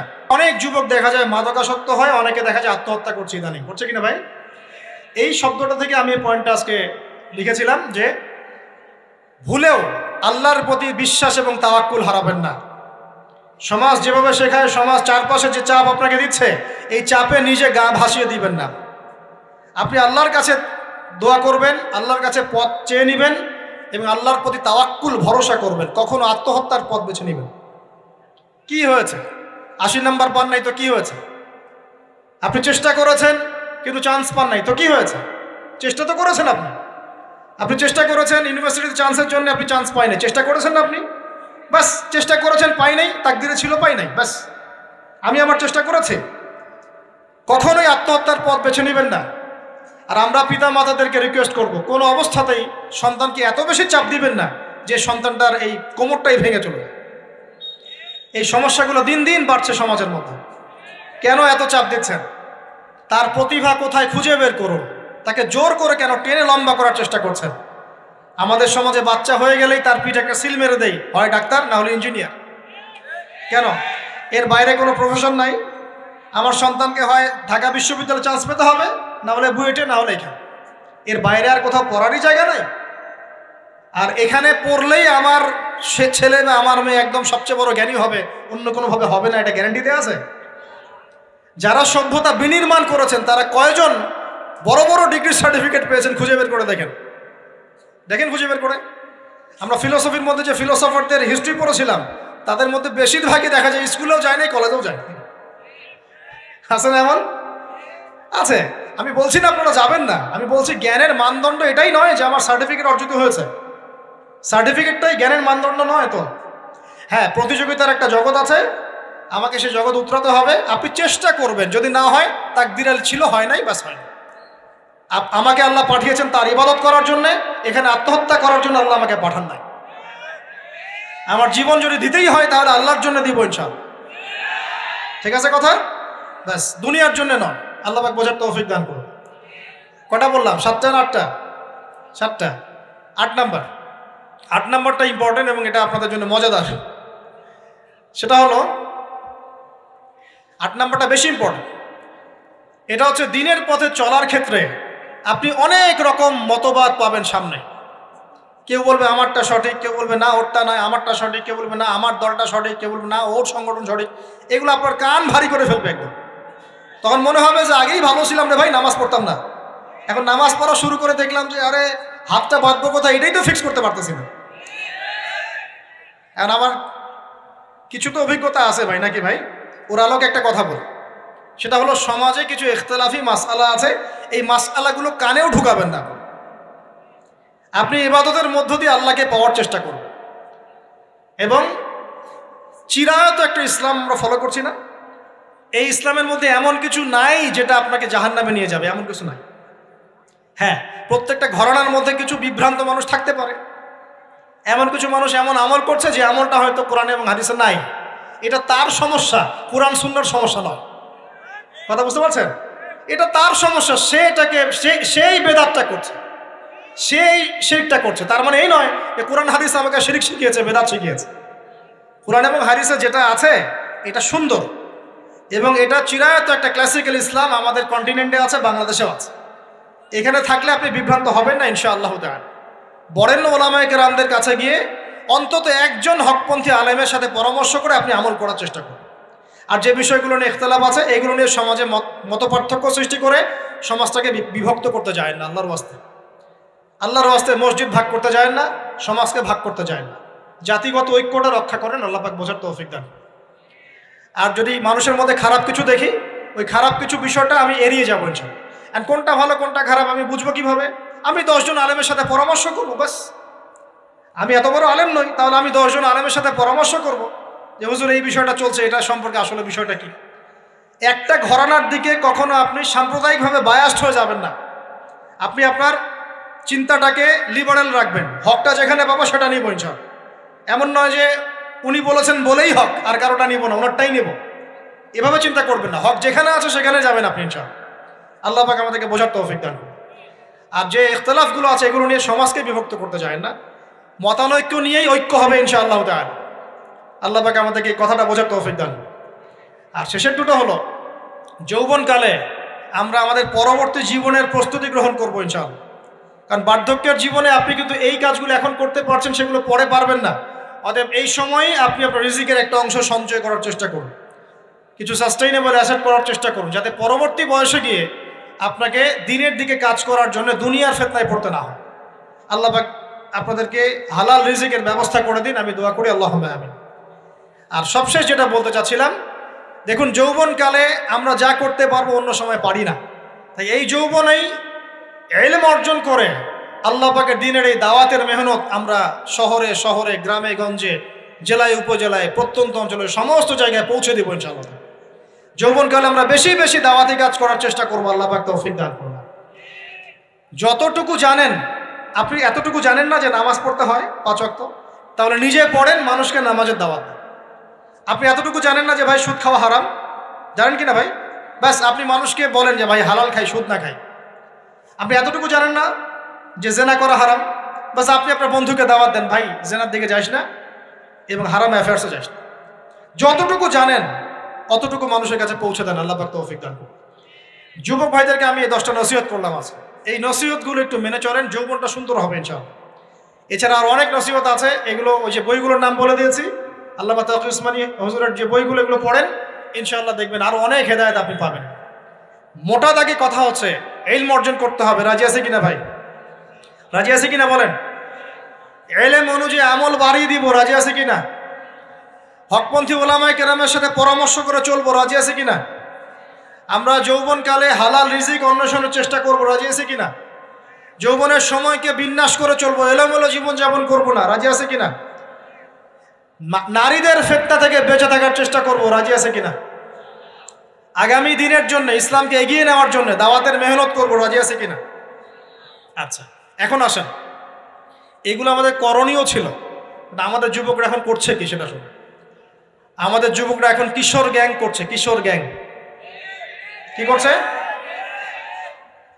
আপনাদের পরিবারের কর্তা যারা আছেন তাদেরকে আমি একটু রিকোয়েস্ট করবো, আপনার সন্তানের দিকে খেয়াল রাখেন। আপনার সন্তানকে যত ছোট মনে করছেন, আপনার সন্তান এখন এত ছোট নয়। কিশোর বয়সে সে এমন পাপও করে ফেলেছে যা আপনি এখনো করেন নাই। কিশোর বয়সে এমন এমন পাপ করা তার শেষ যা আপনি এখনো চিন্তাও করতে পারেন না। অতএব সন্তানকে শুধু গায়ে গতরে বড় করলে হয় না। আমরা যে সন্তানকে মানুষ করার জন্য নিজের ঘাম ঝেড়ে দিচ্ছি, মানুষ করার অর্থ হচ্ছে ওর আত্মাটাকে গড়ে তোলা, দেহটাকে গড়ে তোলা নয়, তার আত্মাটাকে গড়ে তুলুন। সন্তান থেকে খেয়াল রাখেন। ঢাকা শহরে কিশোর গ্যাংয়ের দৌরত্বে টেকা যাচ্ছে না। রাস্তাঘাটে ছিনতাই করছে, মাদক সেবন করছে, মানুষের সম্পদ মোবাইল ধুপ করে কেড়ে নিয়ে দৌড় দিচ্ছে, এক গ্যাং আরেক গ্যাংয়ের সাথে মারামারি করছে। এগুলো শিখছে কোত্থেকে? এগুলো শিখছে আপনার ওই যে অপসংস্কৃতি দেখে দেখে। পশ্চিম থেকে, আমাদের পার্শ্ববর্তী থেকে অনেক অপসংস্কৃতি ঢুকছে ভিতরে, ওটা দেখে দেখে দেখে দেখে শিখছে কি করতে হয় না করতে। দুইটা গ্যাং তৈরি করছে এবং সিনেমাতে যেমন দেখানো হয় সে নিজেকে ওই রকম করে চিন্তা করা শুরু করেছে। এই কনসেপ্টগুলো মানুষ পাচ্ছে কোথায়? নাটক সিনেমা থেকে পাচ্ছে। একটা দল ক্রিয়েট করেছে, সে সেই দলের নেতা হয়েছে, আরেক দল তাকে মারতে আসছে, সে আবার তাকে মারতে যাচ্ছে। এই যে জিনিসগুলো, এগুলো নাটক সিনেমায় দেখানো হচ্ছে না এখন? যুবকরা শিখছে কোত্থেকে এগুলা? বাংলাদেশের মেয়েদেরকে একসময় শেখানো হয়েছে তুমি সুন্দর না, তুমি কি না, তাদের মনে ঢোকান তুমি সুন্দর না, আরো সুন্দর হতে চাও, আরো সুন্দর হতে চাও, এই ক্রিম মাখো সুন্দর হয়ে যাবে।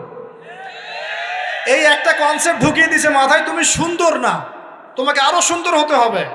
আল্লাহ তোমাকে যে সৌন্দর্য দিয়েছেন এটা যথেষ্ট না, অন্যরা আরো অনেক বেশি সুন্দর, তুমি সুন্দর না, এই ক্রিম মাখো সুন্দর হবে। এই করতে করতে করতে ক্রিমের ব্যবসা শুরু হবে। বাণিজ্য, সবকিছুর পিছনে কি থাকে? বাণিজ্য, আর কিচ্ছু না। তারপর শুরু হলো যে পার্লার, অমুক ক্রিম তমুক ক্রিম, অমুক সোনো, এই সেই, বাস মেয়েরা পাগল হয়ে গেল। ব্যাস নতুন নতুন আমরা আমাদের সংস্কৃতি ধারণ করে যে কাপড় চোপড়গুলো পরি, কিছু মানুষ শেখালো এর চেয়ে এই ফ্যাশনটা ভালো, এটা পরো। ব্যাস ঈদে ঈদে নতুন নতুন ফ্যাশন আসা শুরু করলো। আরে পাঞ্জাবি পায়জামা পরা তো আমাদের বাপদাদাদেরই সুন্নত, এটা বাঙালিদেরই সুন্নত। সব বাদ দিয়ে এখন আমরা কি শুরু করেছি দেখেন তো। তো এগুলো কিন্তু মিডিয়া দিয়ে আপনাদেরকে ঢোকানো হয়, মিডিয়ার থ্রু দিয়ে। আমরা দেখছি এখন যুবকরা, বহু যুবক মাদকাসক্ত হয়ে যাচ্ছেন, হচ্ছেন কি না? কিসের এত হতাশা ভাই? কি হয়েছে? আপনার গার্লফ্রেন্ড আপনাকে ছেড়ে চলে গেছে? তা গেছে না হয়তো, কি হয়েছে ভাই? কি হয়েছে? গার্লফ্রেন্ড ছেড়ে চলে গেছে তো কি হয়েছে? আল্লাহ পাকের জমিনে কি মেয়ের অভাব নাকি?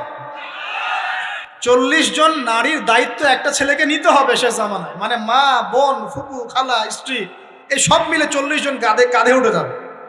এখন ঘরে ঘরে মেয়েদের সংখ্যা বাড়ছে না?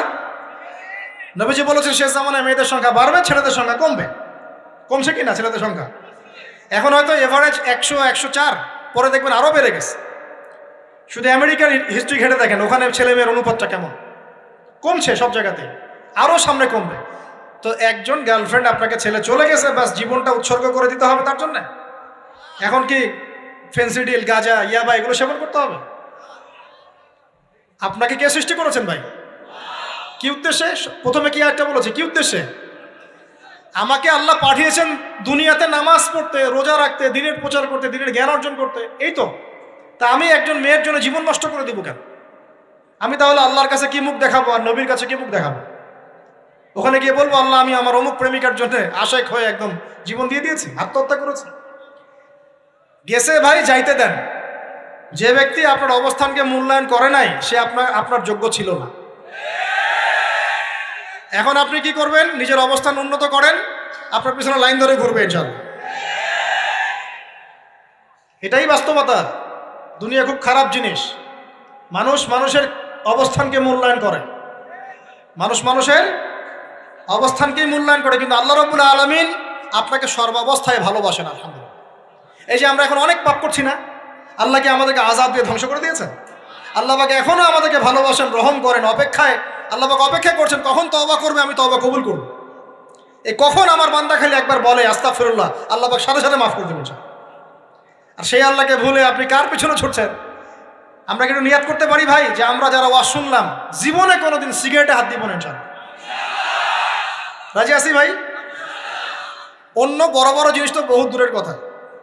আচ্ছা, অনেকে রাজি হয় নাই কেন? আপনারা কি অলরেডি আসক্ত?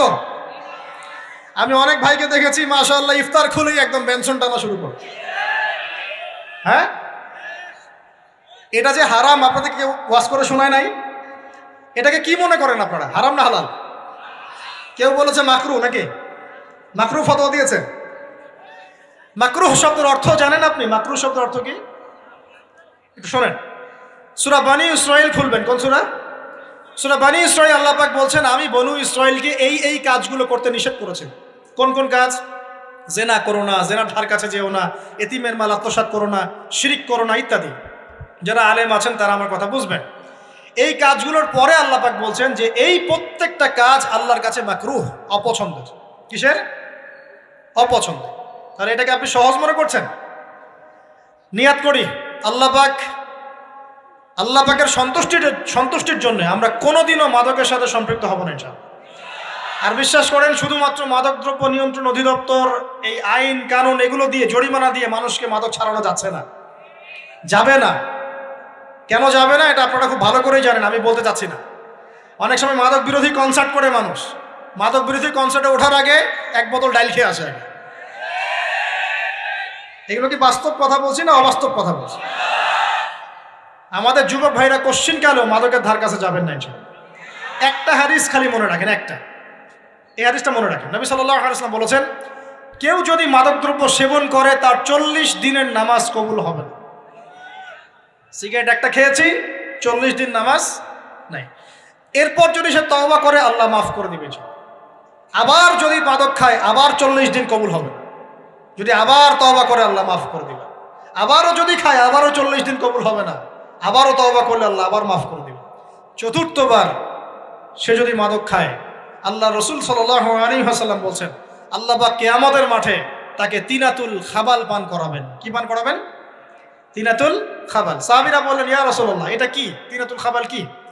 নবী সাল্লাল্লাহু আলাইহি ওয়াসাল্লাম বলছেন এটা হচ্ছে জাহান্নামীদেরকে আযাব দেওয়ার পর তাদের রক্ত মাংসের যে পুঁজ বের হবে, এই যে ড্রিঙ্কস, জাহান্নামের হার্ড ড্রিঙ্কস, এই ড্রিঙ্কসের নাম হলো তিনাতুল খাবাল। আল্লাহ পাক আমাদের সবাইকে মাদক থেকে বাঁচিয়ে রাখুন। হতাশা মাদক দিয়ে দূর হয় না। হতাশা দূর হবে, বলে দিব, 3টা জিনিস, মাত্র 3টা। কয়টা ভাই? 1, 5 ওয়াক্ত নামাজ। এক কি? নামাজে আপনি ওযু করে সিজদা দেন, ইনশাআল্লাহ আপনার মনে প্রশান্তি না আসলে আমাকে এসে বলেন যে আসে না। চোখের পানি, মনের আবেগ যা আছে আপনার ভিতরে, কষ্ট, দুঃখ, যন্ত্রণা সব আল্লাহকে ঢেলে দিবেন ইনশাআল্লাহ। নিজের আবেগ ধরে রাখবেন এখানে, আপনি আল্লাহর জন্য ঢেলে দিবেন। মানুষকে আবেগ দেখায় কি লাভ? মানুষ আপনার চোখের পানির মর্ম বুঝবে? মানুষ কি মানুষের চোখের পানির মর্ম বুঝে? আপনার পিতা যদি মারা যায় আমার কাছে এসে দোয়া চান, কান্নাকাটি করে, আমি দোয়া করতে পারবো কিন্তু আমি কিন্তু আপনার ফিলিংসটা বুঝতে পারবো না। আপনার অনুভূতি কে বুঝতে পারবেন? আল্লাহ পাক আপনার ঘাড়ের রগের চেয়েও কাছে আছে। সুবহান সুবহান, আল্লাহ পাক ঘাড়ের রগের চেয়ে কাছে আছে। গতকালকে বাংলাদেশের একজন বরেণ্য আলেমের সাথে একটা কনফারেন্সে ছিলাম। উনি বলছিলেন যে এক ব্যক্তি, এটা শোনেন, এক ব্যক্তি খুব তার শখ যে তিনি সাহাবীদের মতো নামাজ পড়া শিখবেন। কথা বুঝতে পারছেন? সাহাবীদের মতো নামাজ শিখবেন। তো একজন বরেণ্য আলেমের কাছে এসেছেন, এসে বলছেন যে আমাকে সাহাবীদের মতো নামাজ শিখিয়ে দেন। তখন সেই আলেম আরেকজন আলেমের সন্ধান দিয়েছেন যে তুমি তার কাছে যাও, তিনি শেখাবেন। তো সেই ব্যক্তি একটু অবাক হয়েছেন, কারণ যাকে প্রশ্ন করেছিলেন তিনি অনেক বড় মুহাদ্দিস, আর যার কাছে পাঠানো হচ্ছে তিনি অত বড় মুহাদ্দিস নন, কিন্তু আবেদ, আমল করেন। তাকে গিয়ে বলছেন উনি আমাকে পাঠিয়েছেন সাহাবী বলা নামাজ শিখিয়ে দেন। তখন তিনি বলছেন ঠিক আছে, সুন্দর করে উজু করে আসো, সুন্দর করে অজু করে আসো। অজু করার সময় খালি খেয়াল রাখবা যে আমি অজু করছি শুধু আল্লাহর সন্তুষ্টির জন্য। কি খেয়াল রাখবেন? অজু করছি শুধু আল্লাহকে রাজি খুশি করার জন্য অজু করছে, আর কোনো উদ্দেশ্য নাই আমার। অজু করতে যাচ্ছে, তিনি আবার বলছেন দাঁড়াও, শুধু আল্লাহকে রাজি খুশি করার জন্য অজু করো। আবার শুরু করছেন, আবার বলছেন শোনো, শুধু আল্লাহকে রাজি খুশি করার জন্য অজু করো। এভাবে বলতেই আছেন, নামাজে দাঁড়িয়েছেন, দাঁড়ানোর আগে বলছেন শোনো, শুধু আল্লাহকে রাজি খুশি করার জন্য নামাজ পড়ো। বলতেই আছেন। এক পর্যায়ে সে ব্যক্তি নামাজ শুরু করলো, নামাজে মনোযোগ এদিক ওদিকে যায়, আর তার মাথায় এটা আসে, এই শুধু আল্লাহকে রাজি খুশি করার জন্য আমাকে নামাজ পড়তে হবে, শুধু আল্লাহকে রাজি খুশি করার জন্য নামাজ পড়তে হবে। এই চিন্তা তার মনের মধ্যে ঘুরপাক খাচ্ছে। এভাবে নামাজটা সে শেষ করেছে। শেষ করে চিন্তা করছে যে নামাজ তো পুরোপুরি মনোযোগ দিতে পারলাম না, বারবার মাথার মধ্যে এরকম চিন্তা আসছে, আল্লাহ আমাকে তুমি মাফ করে দাও, নামাজটা আমার মনে হলো না ঠিক মতো। তখন সে ফিরে এসে তার সে ওস্তাদকে বলছেন আমার তো নামাজ এরকম করে পড়লাম, কিন্তু শেষমেশ মনে হলো যে নামাজটা হয়তো কবুল হয় নাই, আল্লাহর কাছে খুব মাফ চাইলাম, আল্লাহ আমাকে মাফ করে দাও, নামাজটা মনে হলো না। তখন সেই যে প্রথম ব্যক্তি যিনি পাঠিয়েছেন তিনি বলছেন এটাই হলো সাহাবী বলা নামাজ।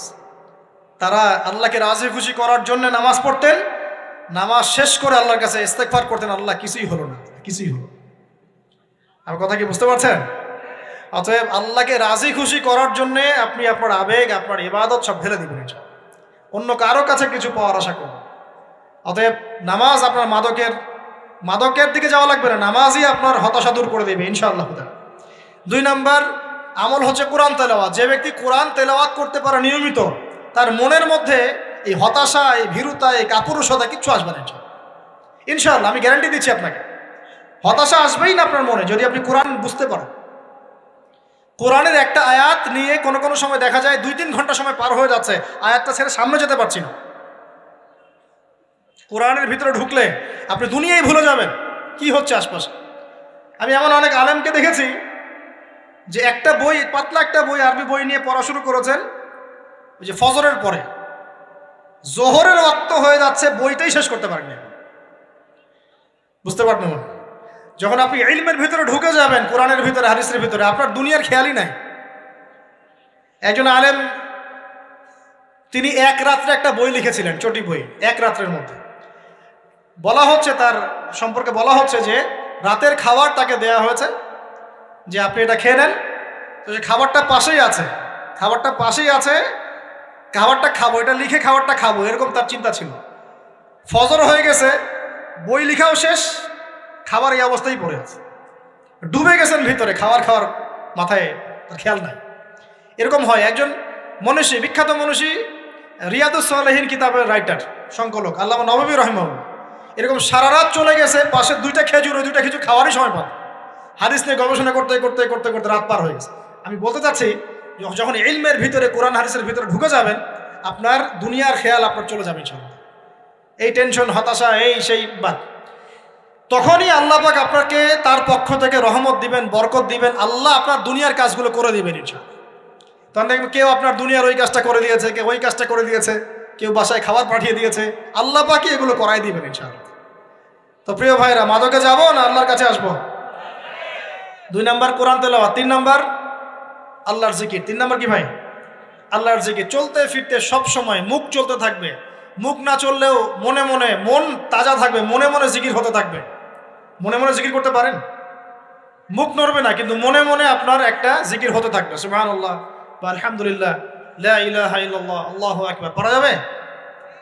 পারে। মানুষের মন কখনো চুপ করে থাকে না, কিন্তু মানুষের মন অলওয়েজ কিছু না কিছু চিন্তা করতে থাকে না, যতক্ষণ না ঘুমায় মানুষ।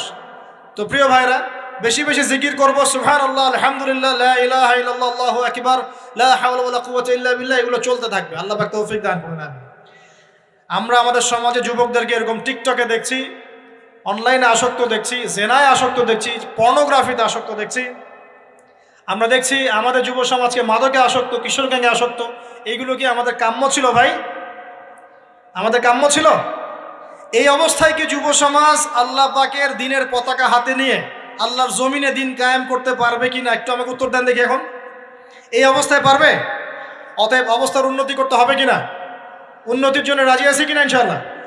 আমরা চাই কি আল্লাহ পাকের দিনটা আল্লাহর জমিনে প্রতিষ্ঠা লাভ করুক, আল্লাহর দিন সবার ঘরে ঘরে পৌঁছে যাক, আল্লাহ পাকের দিনের যে সৌন্দর্য সবাই সেটাই, এই সৌরভটা সবাই পাক। আমরা চাই কিনা সমাজে শান্তি প্রতিষ্ঠা হোক, আবার সেই রাসূলের মতো যুগ চলে আসুক? আমরা চাই কিনা? অতএব আমাদের সবাইকে যৌবনের এই প্রলোভনগুলো থেকে বেরিয়ে এসে আল্লাহ পাকের ইবাদতে আত্মনিয়োগ করতে হবে। আল্লাহ পাক আমাদের সবাইকে তৌফিক দান করুন, বলি আমিন। আমাদের সবাইকে আল্লাহ রাব্বুল আলামিন কোরআন এবং হাদিসের গভীর জ্ঞান অর্জন করার তৌফিক দান করুন, বেশি থেকে বেশি ইবাদত করার তৌফিক দান করুন।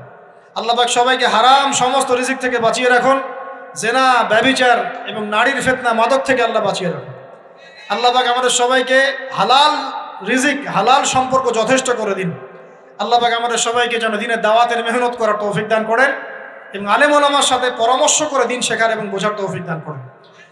আর লেকচার শেষ করার আগে দুটো বিষয় বলে শেষ করছি, একটু মনোযোগ দিন। একটা হচ্ছে আমাদের যুবতী দিনী বোনদের জন্য, এখানে বোনরা আছেন না? আছেন কি না? দিনী বোনরা আছেন? একটা নসিহত দিনী বোনদের জন্য আমি একটা নসিহত করতে চাচ্ছি, একটা নসিহত। আমার এই একটা নসিহত একটু মন দিয়ে শুনুন প্রিয় দিনী বোন। রাসূলুল্লাহ সাল্লাল্লাহু আলাইহি ওয়াসাল্লাম আমাদের দিনী বোনদের জন্য জান্নাতে যাওয়ার একটা ফর্মুলা বলে দিয়েছেন। আমি কি বলবো সেটা? আচ্ছা, রাসূলুল্লাহ সাল্লাল্লাহু আলাইহি ওয়াসাল্লাম বলেছেন আমাদের দিনী বোনেরা, আমাদের মায়েরা, এই নারী জাতি মাত্র 4টা কাজ করলে জান্নাতের যে কোনো দরজা দিয়ে ইচ্ছা প্রবেশ করতে পারবেন। খুশি হন নাই? কয়টা কাজ? মাত্র 4টা। এক, যদি আমাদের দিনী বোনেরা 5 ওয়াক্ত নামাজটা ওয়াক্ত মতো পড়ে, আল্লাহ পাক তৌফিক দান করুন, বলি আমিন। 2 নাম্বার, যদি তারা রমাদান মাসের রোজাটাকে ঠিক মতো আদায় করতে পারে। 1 নাম্বার 5 ওয়াক্ত নামাজ ঠিকঠাক আদায় করা, 2 নাম্বার রমজান মাসে সওম রাখা, 3 নাম্বার তাদের লজ্জাস্থানের হেফাজত করা, মানে শরঈ পর্দা মেনটেন করা, শরঈ পর্দা মেনটেন করা। এবং আমি বলে দেই, চেহারাটা আপনাদের পর্দার অন্তর্ভুক্ত।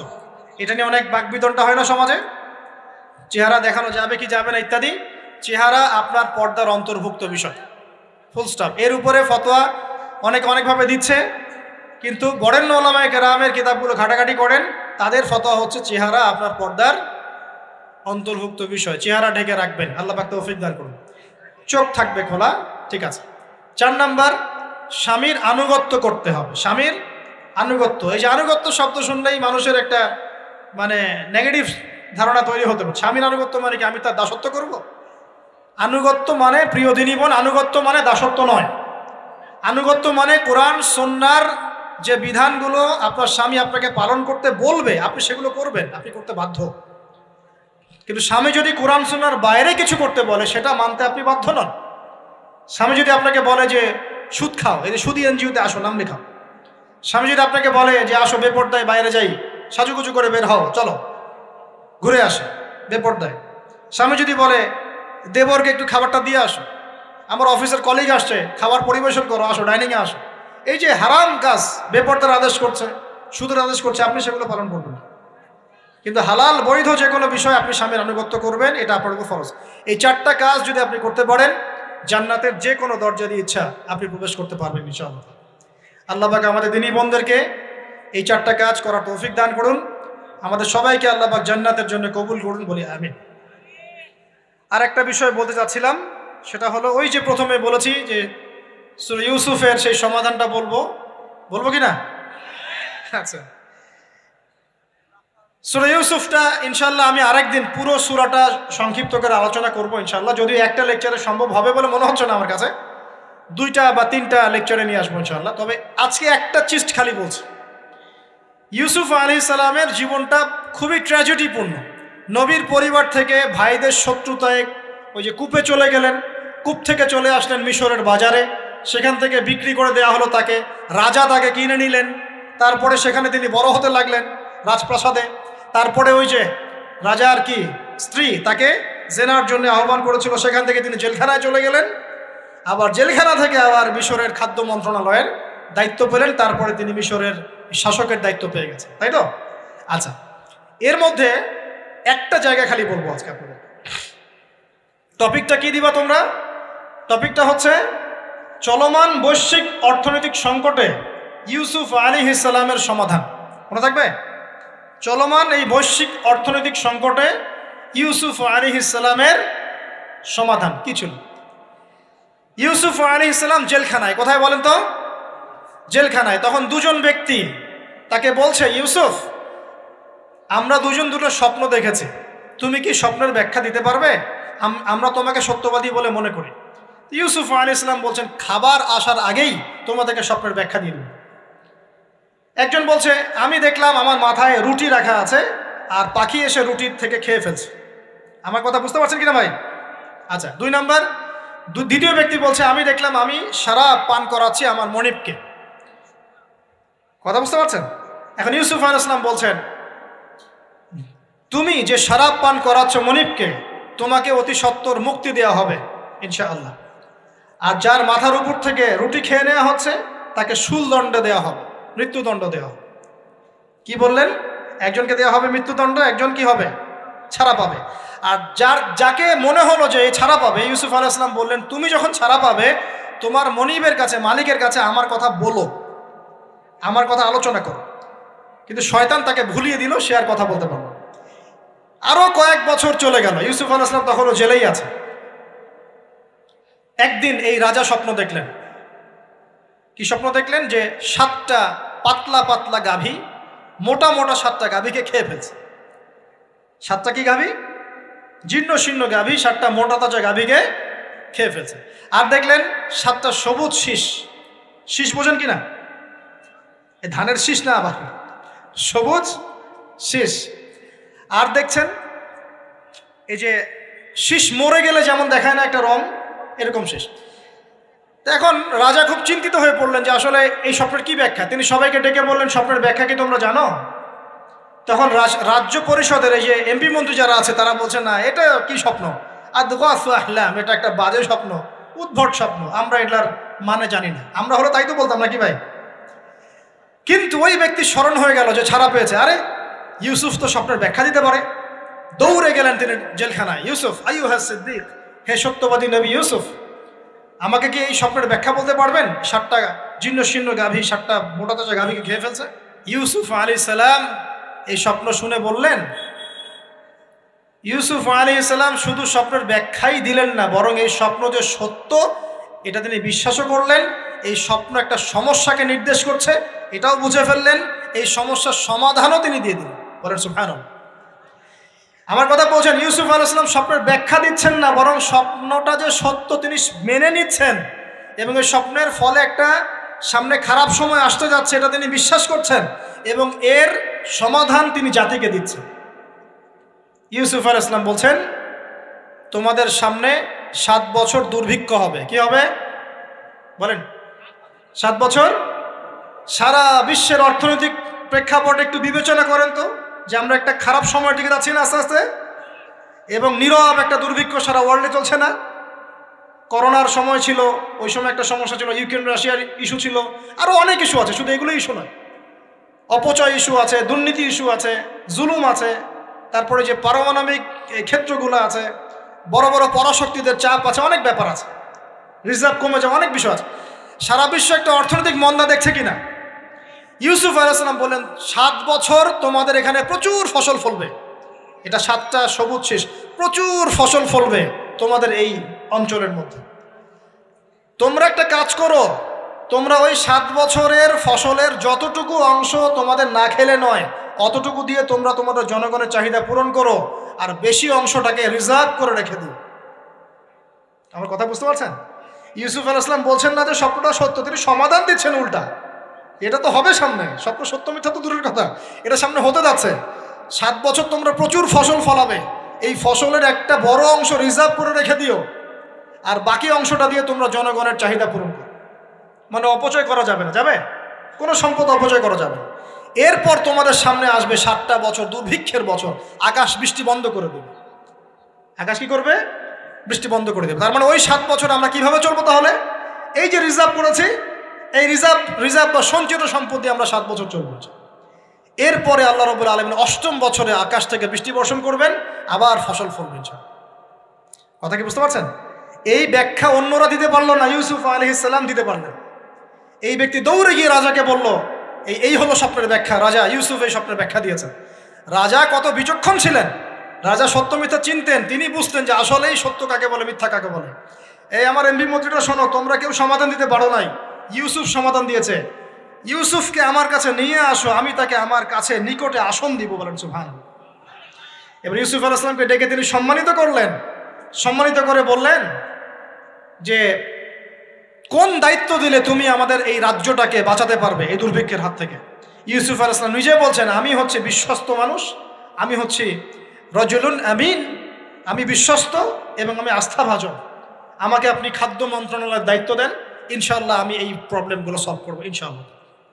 এরপর তাকে দায়িত্ব দেওয়া হলো খাদ্য মন্ত্রণালয়ের। 7 বছর তিনি এরকম পলিসি গ্রহণ করলেন। মিশরের লক্ষ লক্ষ মানুষ পরবর্তী 7 বছরের দুর্ভিক্ষ থেকে বেঁচে গেছে। কোরআন তো মূল্যায়ন করি না আমরা, আর কোরআনের কথা যারা বলে ওদেরকেও মূল্যায়ন করি না। এই জন্য আমরা বলছি, বর্তমান চলমান অর্থনৈতিক সংকটের সবচেয়ে বড় বড় সমাধান হচ্ছে এক, ভাই জনগণ হই আর সরকার হই, কোনো সম্পদ অপচয় করা যাবে না। আমরা সম্পদ অপচয় করি না? আপনি উজু করেছেন, আপনি 1 বালতি পানিতে উজু করেছেন, ট্যাপ ছেড়েছেন, মসজিদের 1 বালতি পানি চলে গেছে, কেন পানি অপচয় করবেন? আমাদের 5টা ফ্যানের দরকার নেই বাসায়, আপনি 5টা ফ্যান চালাচ্ছেন কেন? আপনি ঘর থেকে বের হলেন, ফ্যান চলছে, কেন চলছে? ঘর মুছেছেন, ফ্যান ছেড়ে দিয়েছেন, ওই যে পাখা বাতাসে শুকাবে মাটি, কেন? এসি চালিয়েছেন, 24 ঘন্টা চালানোর কি দরকার? 2 ঘন্টা চালিয়ে বন্ধ করলে হয়। বিদ্যুতের ব্যাপার, গ্যাসের ব্যাপার, তেলের ব্যাপার, আমরা কি কম অপচয় করি মনে হচ্ছে আপনার কাছে? আমরা প্রচুর অপচয় করি। আর আমরা জনগণরা সাধু না, আমরা বেশি অপচয় করি। আমরা অপচয় করি না ভাই? প্রমাণ আপনি নিজের বাসায় পাবেন। পানির অপচয়, আপনার তেলের অপচয়, আপনার গ্যাসের অপচয়, আপনার বিদ্যুতের অপচয়, এগুলোর উপর কঠিন আইন করা দরকার। অপচয় করলে শাস্তি দিতে হবে, অপচয় করা যাবে না। অপচয় কমালে কি হবে? আমরা সম্পদ বেশি রিজার্ভ করতে পারবো। এই যুগে কি কি সম্পদ রিজার্ভ করলে আমরা সচ্ছল হতে পারবো, এই হেদায়েতগুলো আপনাকে ওই সোকল প্রোটেস্ট্যান্ট মৌলবীরা দিতে পারবে না ইনশাআল্লাহ তাআলা, কারণ তাদের কাছে ইকোনমিক্সের জ্ঞান নাই।